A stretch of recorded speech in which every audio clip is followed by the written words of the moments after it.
हम लोग डिस्कस करने वाले हैं कॉस्ट अकाउंट जो एमएस यूनिवर्सिटी में एक्सटर्नल एग्जाम होने वाली है उसके बारे में। हमारे पास ये तो पता है हमारे पास टोटल मिला के 4 यूनिट है, बट जो 4 यूनिट के जो कंटेंट है उसको एमसीक्यूज के लिए कैसे रिफर करना होगा। तो फर्स्ट वन डिस्कस करते हैं यूनिट 1 के बारे में। सबसे पहले आपको मिल जाएगा इंट्रोडक्शन, जिसमें आपके पास करीबन 40 to 45 डेफिनेशन है। वो एक बार सारी डेफिनेशन याद कर लो, बट याद करने के लिए करना क्या होगा, जो आपको इंपॉर्टेंट वर्ड दिखे उसके नीचे अंडरलाइन कर लो। दैट मींस उसी वर्ड को कॉन्सेंट्रेट करो। जो वर्ड आपको दिख रहा है अगर वो आपको एग्जाम में दिख रहा है तो वही आपका उससे रिलेटेड जो आंसर होगा वो आपका फाइनल आंसर होगा। तो एक बार इंट्रोडक्शन देख लेना, उसमें बहुत सारे डेफिनेशंस है। देन आफ्टर स्टॉक रजिस्टर हमारे पास फर्स्ट इन फर्स्ट आउट वाली मेथड है। देन आफ्टर वेटेड एवरेज है, simple average, periodic weighted, periodic simple, base stock, बहुत सारी अलग अलग मेथड है। बट इसके रिगार्डिंग प्रैक्टिस करो कि सिर्फ और सिर्फ जब भी हम इश्यू करते हैं तो इश्यू प्राइस कैसे फाइंड आउट किया जाता है। तो एक ये वाला एमसीक्यू आपके लिए हो सकता है जिसमें आपको इश्यू प्राइस फाइंड आउट करने को पूछा हो। देन आफ्टर स्टॉक लेवल देख लो, मिनिमम लेवल है, मैक्सिमम लेवल है, रीऑर्डर लेवल है, एवरेज लेवल और डेंजर लेवल। ये जो 5 हमारे पास स्टॉक लेवल है उसके रिगार्डिंग फॉर्मूला एक बार रिफर कर लो, वो आपके लिए बेनिफिट होगा एग्जाम के लिए। देन आफ्टर ईओक्यू वाले पॉइंट इंपॉर्टेंट देख लो। फर्स्ट वन, अगर ईओक्यू हमको रुपीस में फाइंड आउट करना है तो अंडर रूट फॉर्मूला होगी 2AOC, बट यूनिट में फाइंड आउट करना है तो अंडर रूट 2AO/C।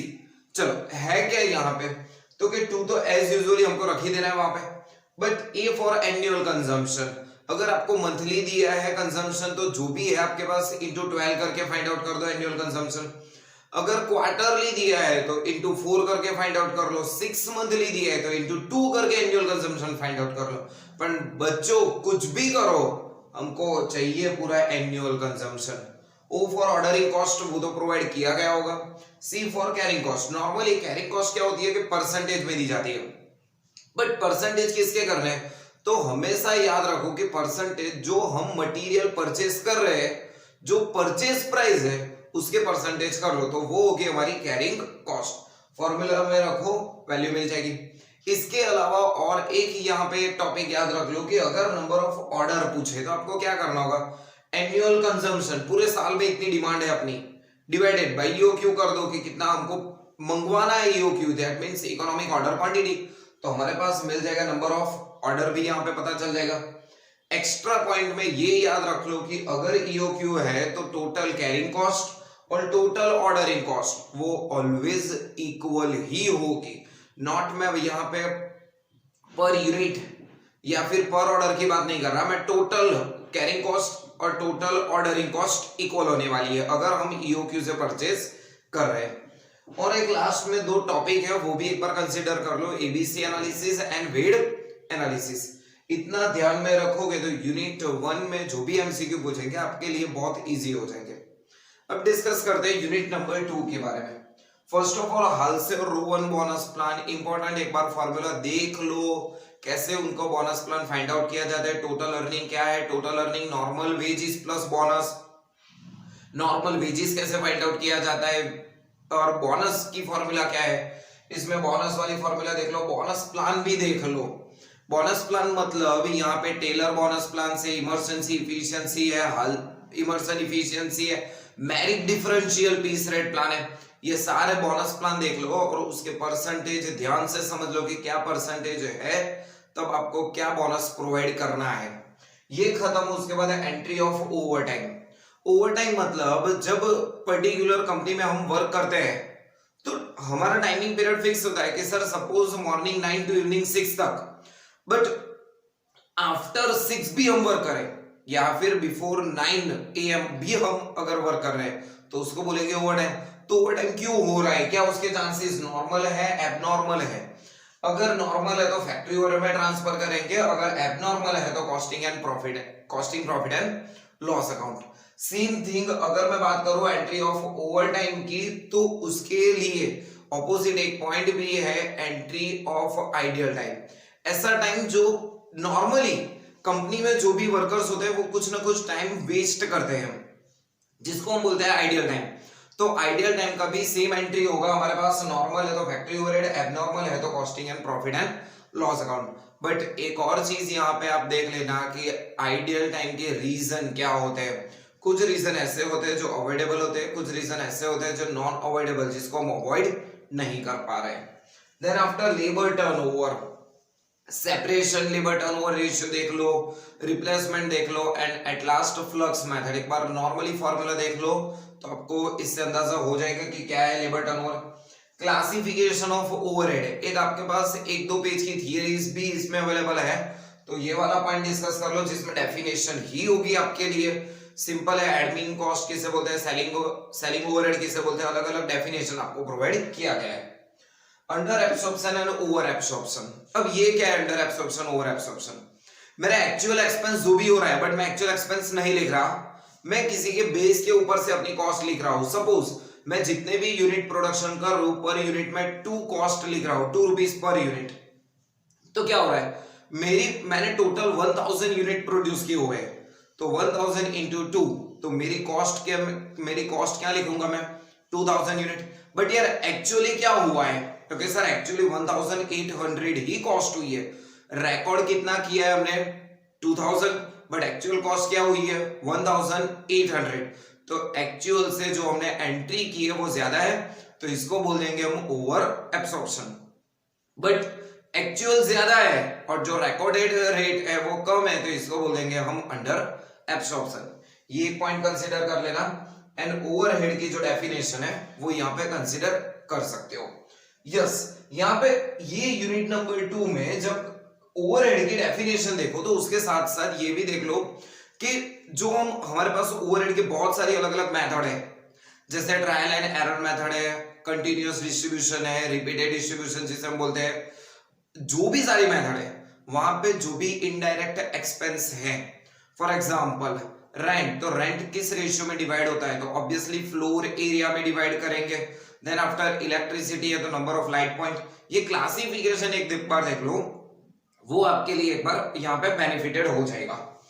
यूनिट 3 की बात करें तो कॉस्ट शीट का प्रोफोर्मा देख लो, और वो भी विथ एडजस्टमेंट।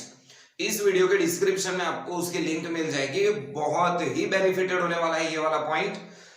कॉस्ट शीट का प्रोफोर्मा देख लो। सेमी वेरिएबल कॉस्ट कैसे फाइंड आउट करते हैं अगर कॉस्ट शीट है तो, सेमी वेरिएबल दैट मींस कुछ टाइमिंग के लिए हमारी कॉस्ट आएगी फिक्स, बट देन आफ्टर वो वेरिएबल में कन्वर्ट हो जाएगी। तो ये भी एक बार देख लो कि सेमी वेरिएबल कॉस्ट कैसे फाइंड आउट किया जाता है। Reconciliation between cost and financial account.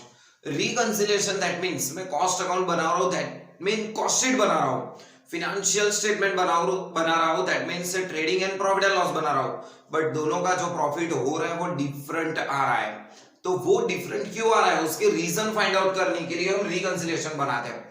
But उसमें एमसीक्यूज के लिए क्या आपको करना रहेगा, तो कि इफेक्ट ऑन प्रॉफिट, कौन से ऐसे एक्सपेंस है जो सिर्फ और सिर्फ कॉस्ट रिकॉर्ड में एंट्री होती है, कौन से ऐसे एक्सपेंस है जो सिर्फ और सिर्फ प्रॉफिट एंड लॉस में रिकॉर्ड होते हैं, कौन सी ऐसी इनकम है जो प्रॉफिट एंड लॉस या ट्रेडिंग अकाउंट में रिकॉर्ड होती है बट कॉस्ट शीट में नहीं होती। ये एक बार कंसीडर कर लो, तो उसके हिसाब से आपको पता चल जाएगा कि प्रॉफिट पे क्या इफेक्ट हो रही है। तो इसमें 2 पॉइंट आपको कंसीडर करने होंगे, effect on profit and item only cost and financial account. That means कौन सी ऐसी मैटर है जो सिर्फ और सिर्फ कॉस्ट अकाउंट में आ रही है या फिर फाइनेंशियल अकाउंट में, उसका आपके पास पूरा एक लिस्ट होगा, वो एक लिस्ट एक बार रेफर कर लेना। इंटीग्रेटेड एंड नॉन इंटीग्रेटेड, उसका डिफरेंस समझ लो, 1 या 2 एमसीक्यू आपके पास इसके रिगार्डिंग होंगे। एक डिफरेंस देख लो integrated and non integrated cost account का। And at last unit number 4 process costing. Process costing में हमारे पास क्या है, अलग अलग प्रोसेस है, प्रोसेस ए बी सी। जो हमारे पास फर्स्ट प्रोसेस का जो इनपुट किया होगा उसमें से कुछ ना कुछ तो हमारे पास नॉर्मली जो लॉस आएगा वो normal loss, but normal loss deduct करके मैं सोच रहा हूं यार इतना तो होना ही चाहिए एक्सपेक्टेड आउटपुट, बट एक्चुअल कुछ अलग मिल रहा है। एक्सपेक्टेड से एक्चुअल अगर हमारा लोअर मिल रहा है, जो हमने एक्सपेक्ट किया था उससे अगर लोअर मिल रहा है, तो जो भी डिफरेंस होगा जिसको हम बोलेंगे एबनॉर्मल लॉस, बट एक्सपेक्टेड जो है उससे हमको हायर मिला एक्चुअल आउटपुट, तो उसको हम बोल देंगे एबनॉर्मल गेन। तो उसकी वैल्यू कैसे फाइंड आउट करते हैं वो एक बार कंसिडर कर लेना। नॉर्मल लॉस, एबनॉर्मल गेन यहाँ पे एक बार परफेक्टली रिफर कर लेना। इक्विवेलेंट प्रोडक्शन कैसे फाइंड आउट करते हैं, यहाँ पे आपके पास दो ऑप्शन होंगे। अगर मेरे पास ओपनिंग या फिर closing work in progress available नहीं है और सिर्फ current year, that means current month हो, ईयर हो, करंट पीरियड का ही फाइंड आउट करना है, तो आपके पास फर्स्ट ऑप्शन रहेगा। सेकंड ऑप्शन होगा आपके पास ओपनिंग एंड क्लोजिंग बैलेंस है आपके पास already, work in progress, current month, current period में आपने कुछ और भी इंपोर्ट किया हुआ है तो उसके रिगार्डिंग देख लो इक्विवेलेंट प्रोडक्शन। इसके रिगार्डिंग भी समझ लो कि दो एमसीक्यू आपके पास हो सकते हैं।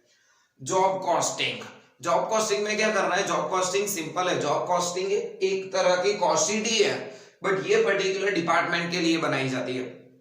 बट जब बात करें जॉब कॉस्ट शीट की, तो जॉब कॉस्ट शीट में आप ये देख लो कि अगर मशीन है तो मशीन पे वहां पे पर्टिकुलर आवर दिए होंगे, बट एक मशीन का कितना कॉस्ट है, तो आवर और कॉस्ट को मल्टीप्लिकेशन करके मशीन की कॉस्ट फाइंड आउट कर रहे हो। ऐसे ही आपको लेबर कॉस्ट भी वहां पे पूछ सकते हैं, तो लेबर या फिर machine cost, then after cost plus profit is equal to sales हो रहा है। तो आपको ये भी पूछ सकते हैं सर ये 80% है, ये 20, तो ये वाला हुआ 100%।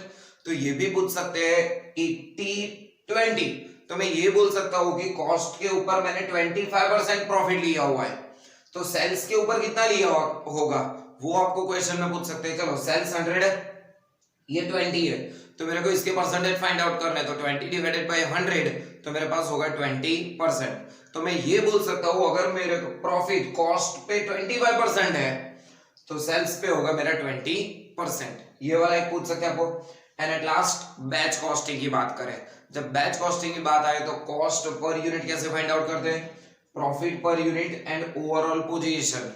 Batch costing that means particular कोई फर्म है, कोई कंपनी है जो अपने को ऑर्डर दे रही है, बट ऑर्डर में क्या है सर एवरी मंथ 200 यूनिट आपको हमको प्रोवाइड कर रहे हैं।